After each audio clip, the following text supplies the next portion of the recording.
ನಮಸ್ತೆ ಸ್ನೇಹಿತರೆ, ನಾವೀಗ ರಾಮಾಯಣದ ಮುಂದಿನ ಭಾಗವನ್ನ ಕೇಳೋಣ. ಜೈ ಶ್ರೀರಾಮ್.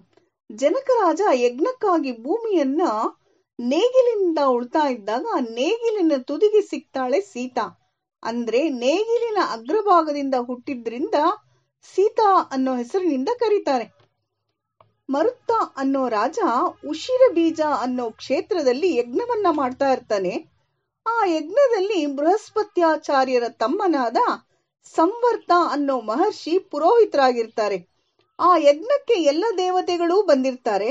ಅಲ್ಲಿಗೆ ರಾವಣ ಬಂದು ಆ ರಾಜನನ್ನು ಯುದ್ಧಕ್ಕೆ ಕರೀತಾನೆ.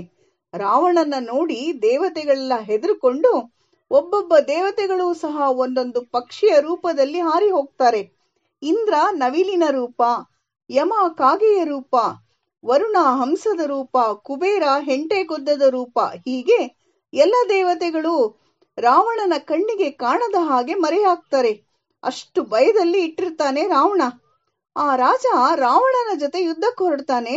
ಆದರೆ ಮಹರ್ಷಿಗಳು ಹೇಳ್ತಾರೆ, ಸಂಕಲ್ಪ ಮಾಡಿ ಯಜ್ಞವನ್ನು ಬಿಟ್ಟು ಹೋದ್ರೆ ಕುಲ ನಾಶ ಆಗುತ್ತೆ, ಹೋಗ್ಬೇಡ ಅಂತ. ಆ ರಾಜನ ಹತ್ರ ನಾನು ಸೋತೆ ಅಂತ ಹೇಳಿಸ್ಕೊಂಡು ಅಲ್ಲಿಂದ ಹೊರಡ್ತಾನೆ ರಾವಣ. ಆಮೇಲೆ ದೇವತೆಗಳು ನಿಜ ರೂಪವನ್ನ ಧರಿಸಿ ಯಜ್ಞದಲ್ಲಿ ಪಾಲ್ಗೊಳ್ತಾರೆ. ಇಂದ್ರ ನವಿಲಿನ ರೂಪ ಧರಿಸಿದ್ರಿಂದ ಆ ನವಿಲಿಗೆ 3 ವರಗಳನ್ನ ಕೊಡ್ತಾನೆ. ನೀಲಿ ಬಣ್ಣದಿಂದ ಇರುವ ನವಿಲಿನ ಗರಿಗಳಿಗೆ ತನ್ನಲ್ಲಿದ್ದ 1000 ಕಣ್ಣುಗಳು ಬರಲಿ, ತನ್ನ ಅಧೀನದಲ್ಲಿರೋ ಮೇಘಗಳು ಮಳೆಯನ್ನು ಸುರಿಸುವಾಗ ನವಿಲುಗಳಿಗೆ ಸಂತೋಷವಾಗ್ಲಿ, ಸರ್ಪಗಳಿಂದ ನವಿಲುಗಳಿಗೆ ಭಯವಾಗದೇ ಇರಲಿ ಅನ್ನೋ ವರಗಳನ್ನ ಕೊಡ್ತಾನೆ. ಯಮ ಕಾಗೆಗಳಿಗೆ ಹೇಳ್ತಾನೆ, ಹುಟ್ಟಿದ ಎಲ್ಲಾ ಜೀವಿಗಳನ್ನು ನಾನಾ ವಿಧ ರೋಗಗಳಿಂದ ಪೀಡಿಸ್ತಾ ಇರ್ತೀನಿ, ಆ ರೋಗಗಳು ನಿಮಗೆ ಬರದೇ ಇರಲಿ, ಮನುಷ್ಯ ನಿಮ್ಮನ್ನು ಕೊಲ್ಲೋವರೆಗೆ ನಿಮಗೆ ಸಾವು ಬರದೇ ಇರಲಿ, ತುಂಬಾ ಹಸಿವಿನಿಂದ ಯುಕ್ತರಾದ ಜೀವರಿಗೆ ತೃಪ್ತಿ ಆಗಬೇಕು ಅಂದ್ರೆ ನಿಮಗೆ ಬಲಿ ಕೊಡಬೇಕು, ಅದನ್ನ ನೀವು ತಿಂದ್ರೆ ಅವರಿಗೆ ತೃಪ್ತಿಯಾಗುತ್ತೆ. ಈ 3 ವರಗಳನ್ನ ಕೊಡ್ತಾನೆ. ವರುಣ ಹಂಸಗಳ ರೂಪ ಧರಿಸಿದ್ದರಿಂದ ಹಂಸಗಳಿಗೆ ಸಂಪೂರ್ಣ ಬಿಳಿಯ ಬಣ್ಣ ಇರಲಿಲ್ಲ. ರೆಕ್ಕೆಗಳ ಕೊನೆಯಲ್ಲಿ ನೀಲಿ ಬಣ್ಣ, ಹೊಟ್ಟೆಯ ಭಾಗ ಹಸಿರು ಬಣ್ಣ ಇತ್ತು. ಅದಕ್ಕೆ ಅವುಗಳು ಸಂಪೂರ್ಣವಾಗಿ ಬಿಳಿಯ ಬಣ್ಣವನ್ನು ಪಡೀಲಿ ಅಂತ ವರುಣದೇವ ವರ ಕೊಡ್ತಾನೆ. ಕುಬೇರ ಹೆಂಟೆಗೊದ್ದಗಳಿಗೆ ಬಂಗಾರದ ಬಣ್ಣ, ತಲೆಯಲ್ಲಿ ರತ್ನಕಾಂತಿ ಬರಲಿ ಅನ್ನೋ ವರವನ್ನ ಕೊಡ್ತಾನೆ. ಹೀಗೆ ದೇವತೆಗಳು ವರಗಳನ್ನ ಕೊಡ್ತಾರೆ. ಯಜ್ಞ ಮುಗಿದ ನಂತರ ಅವರು ದೇವಲೋಕಕ್ಕೆ ಹೋಗ್ತಾರೆ. ರಾವಣ ಅತ್ಯಂತ ಬಲಶಾಲಿಗಳಾದ ರಾಜರ ಹತ್ರ ಎಲ್ಲ ಹೋಗಿ ಯುದ್ಧಕ್ಕೆ ಬನ್ನಿ, ಇಲ್ದೇ ಇದ್ರೆ ಸೋತೆ ಅಂತ ಒಪ್ಕೊಳ್ಳಿ ಅಂತ ಹಿಂಸೆ ಮಾಡ್ತಾ ಇರ್ತಾನೆ. ಅವರೆಲ್ಲ ಇಂಥ ದುಷ್ಟನ ಹತ್ರ ಯುದ್ಧಕ್ಕೆ ಹೋಗೋದಿಕ್ಕಿಂತ ಸೋಲೋದೇ ವಾಸಿ ಅಂತ ಸೋಲನ್ನೇ ಒಪ್ಕೊಳ್ತಾ ಇರ್ತಾರೆ. ರಾವಣ ಅಯೋಧ್ಯೆಗೆ ಬರ್ತಾನೆ. ಅಲ್ಲಿ ಅನರಣ್ಯ ಅನ್ನೋ ರಾಜ ರಾವಣನ ಮೇಲೆ ಯುದ್ಧಕ್ಕೆ ಬರ್ತಾನೆ. ಘೋರವಾದ ಯುದ್ಧ ನಡೆಯುತ್ತೆ. ರಾವಣ ಅವನ ತಲೆಯ ಮೇಲೆ ಅಂಗೈಯಿಂದ ಹೊಡಿತಾನೆ. ಆ ರಾಜ ಬಹಳ ದುರವಸ್ಥೆಯಿಂದ ಒದ್ದಾಡ್ತಾ ಇರೋವಾಗ ಅಟ್ಟಹಾಸ ಮಾಡಿ ನಗ್ತಾ ಇರ್ತಾನೆ ರಾವಣ. ಆಗ ರಾಜ, ನಾನು ಮಾಡಿದ ಪುಣ್ಯಕ್ಕೆ ಫಲ ಸಿಗೋದಾದ್ರೆ ನನ್ನ ವಂಶದಲ್ಲಿ ಹುಟ್ಟೋ ರಾಮನೇ ನಿನ್ನನ್ನು ಸಂಹರಿಸ್ತಾನೆ ಅಂತ ಹೇಳಿ ಪ್ರಾಣ ಬಿಡ್ತಾನೆ. ನಾರದರು ರಾವಣನಿಗೆ ಹೇಳ್ತಾರೆ, ಮನುಷ್ಯರೆಲ್ಲರೂ ಮೃತ್ಯುವಿನ ಅಧೀನದಲ್ಲಿರ್ತಾರೆ, ನೀನು ಮೃತ್ಯು ದೇವತೆಯಾದ ಯಮನನ್ನ ಗೆದ್ರೆ ಎಲ್ಲವನ್ನೂ ಗೆದ್ದಂತೆ ಅಂತ ಹೇಳಿ ರಾವಣನ್ನ ಯಮಲೋಕಕ್ಕೆ ಕಳಿಸ್ತಾರೆ.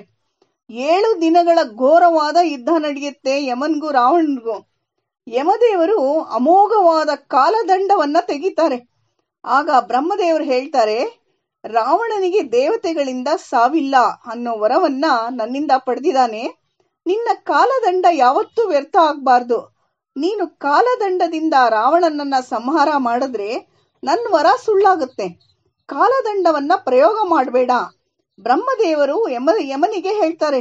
ಅದರಿಂದ ಯಮದೇವರು ಕಾಲದಂಡವನ್ನ ಪ್ರಯೋಗಿಸೋದಿಲ್ಲ. ರಾವಣನನ್ನ ಕೊಲ್ಲೋದಕ್ಕೆ ಸಾಧ್ಯವಿಲ್ಲ ಅಂತ ತಿಳ್ಕೊಂಡು ಯಮದೇವರು ಅದೃಶ್ಯರಾಗ್ಬಿಡ್ತಾರೆ. ರಾವಣ ಯಮನಿಂದ ನಾನು ಗೆದ್ದೆ ಅಂತ ವಿಜಯೋತ್ಸಾಹವನ್ನ ಮಾಡ್ಕೋತಾನೆ. ಹೀಗೆ ರಾವಣ ರಾಜಾದಿರಾಜರೆಲ್ಲರನ್ನ ಯುದ್ಧಕ್ಕೆ ಕರೆದು ಸೋಲ್ಸಿ ಅಟ್ಟಹಾಸ ಮಾಡ್ತಾ ಇರ್ತಾನೆ. ರಾವಣ ಮಣಿಮಯಿ ಅನ್ನೋ ಪಟ್ಟಣಕ್ಕೆ ಹೋಗಿ ಅಲ್ಲಿ ನಿವಾತ ಕವಚ ಅನ್ನೋ ದೈತ್ಯರಿರ್ತಾರೆ. ಅವ್ರ ಜೊತೆ 1 ವರ್ಷ ಕಾಲ ಯುದ್ಧ ಮಾಡ್ತಾನೆ. ಆದ್ರೆ ಅವರು ಸೋಲೋದಿಲ್ಲ, ರಾವಣನೂ ಸೋಲೋದಿಲ್ಲ, ಯುದ್ಧ ನಿಲ್ಲೋದೇ ಇಲ್ಲ. ಆಗ ಬ್ರಹ್ಮದೇವರು ಅಲ್ಲಿಗೆ ಹೋಗಿ, ನಿಮ್ಮಿಬ್ಬರಿಗೂ ಮನುಷ್ಯರಿಂದ ಮಾತ್ರ ಪರಾಜಯ ಮತ್ತೆ ಮರಣ ಅನ್ನೋ ವರವನ್ನು ಪಡೆದಿರೋದ್ರಿಂದ ನೀವಿಬ್ರೂ ಸೋಲೋದಿಲ್ಲ, ಸಾಯೋದೂ ಇಲ್ಲ ಅಂತ ಹೇಳ್ತಾರೆ. ಆಗ ಅವರು ಯುದ್ಧವನ್ನ ನಿಲ್ಲಿಸಿ ಸ್ನೇಹ ಮಾಡ್ಕೋತಾರೆ. ರಾವಣ ಕಣ್ಣಿಗೆ ಬಿದ್ದ ಸುಂದರವಾದ ಕನ್ಯೆಯರನ್ನ, ವಿವಾಹವಾದ ಸ್ತ್ರೀಯರನ್ನ, ನಾಗಕನ್ಯೆಯರು, ಋಷಿಕನ್ಯೆಯರು, ಮಾನವ ಕನ್ಯೆಯರು, ರಾಕ್ಷಸ ಸ್ತ್ರೀಯರು ಭೇದ ಭಾವ ಇಲ್ಲದೆ ಪುಷ್ಪಕ ವಿಮಾನದಲ್ಲಿ ಹಾಕೊಂಡು ಹೋಗ್ತಾ ಇರ್ತಾನೆ. ಅವರೆಲ್ಲರೂ ಸ್ತ್ರೀ ನಿಮಿತ್ತದಿಂದಲೇ ನಿನಗೆ ಸಾವು ಬರಲಿ ಅನ್ನೋ ಶಾಪವನ್ನ ಕೊಡ್ತಾರೆ. ಪತಿವ್ರತೆಯರಿಂದ ಶಾಪಕ್ಕೆ ಒಳಗಾದ ರಾವಣನ ತೇಜಸ್ಸು ಕಡಿಮೆಯಾಗ್ತಾ ಬರುತ್ತೆ. ರಾವಣ ಲಂಕೆಗೆ ಬರ್ತಾನೆ.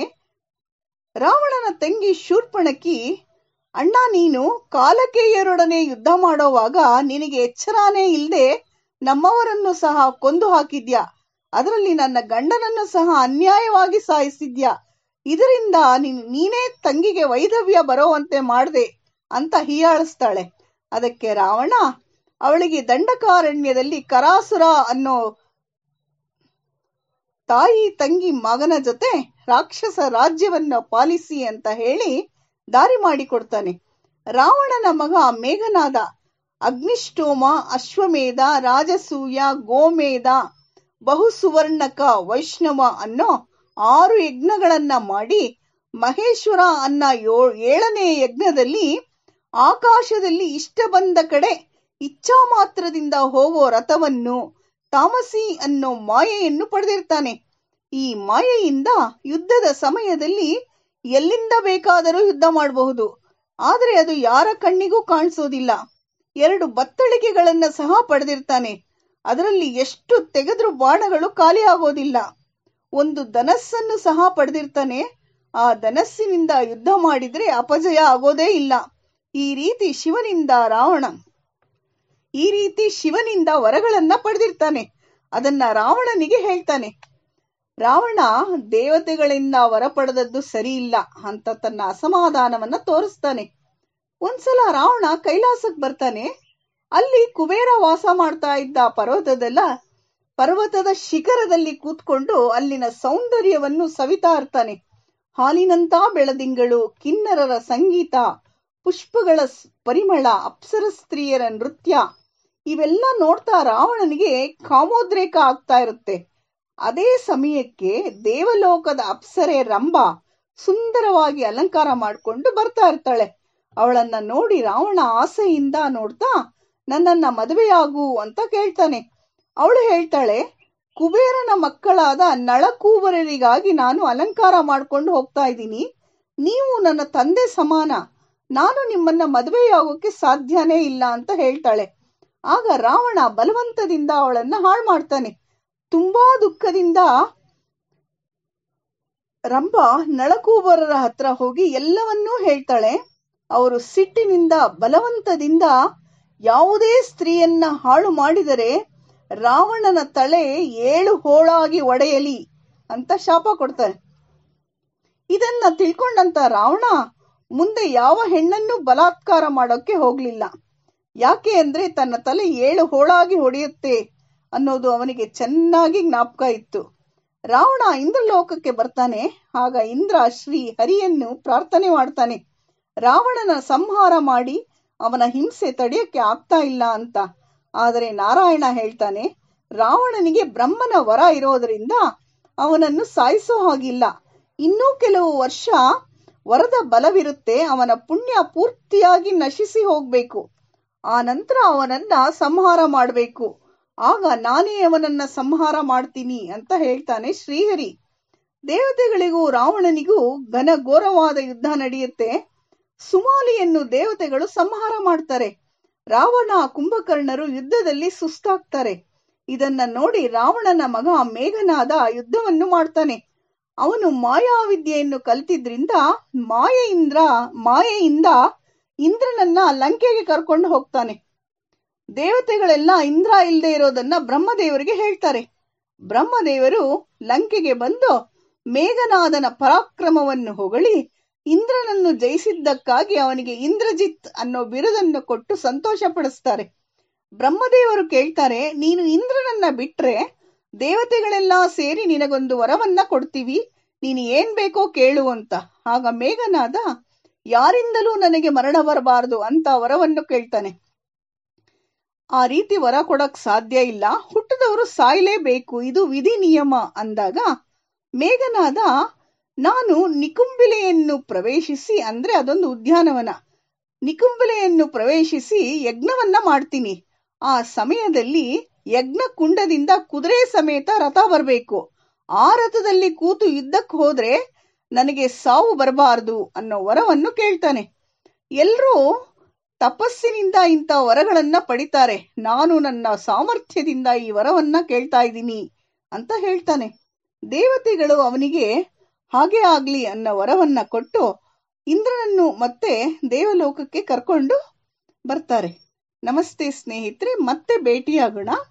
ಈಗ ಒಂದು ಸಣ್ಣ ಸುಭಾಷಿತ ಹೇಳ್ತೀನಿ. ಮನುಷ್ಯ ನೋವಿನಲ್ಲಿದ್ದಾಗ, ಸಂಕಷ್ಟದಲ್ಲಿದ್ದಾಗ ಸಾಧ್ಯವಾದರೆ ಸಹಾಯ ಮಾಡಿ ಸಾಂತ್ವನ ಹೇಳಬೇಕು, ಹಂಗಿಸಿ ಅವಮಾನ ಮಾಡಬಾರ್ದು. ನಾವು ಅವಮಾನ ಮಾಡಿ ಕೊಡುವ ನೋವಿನ ಮುಂದೆ ಅವರಿಗೆ ನಮ್ಮ ಸಹಾಯದ ಅವಶ್ಯಕತೆ ಒಂದೇ ಅಲ್ಲ, ನಮ್ಮ ಅವಶ್ಯಕತೆ ಸಹ ಇರೋದಿಲ್ಲ. ನಮಸ್ತೆ ಸ್ನೇಹಿತರೆ.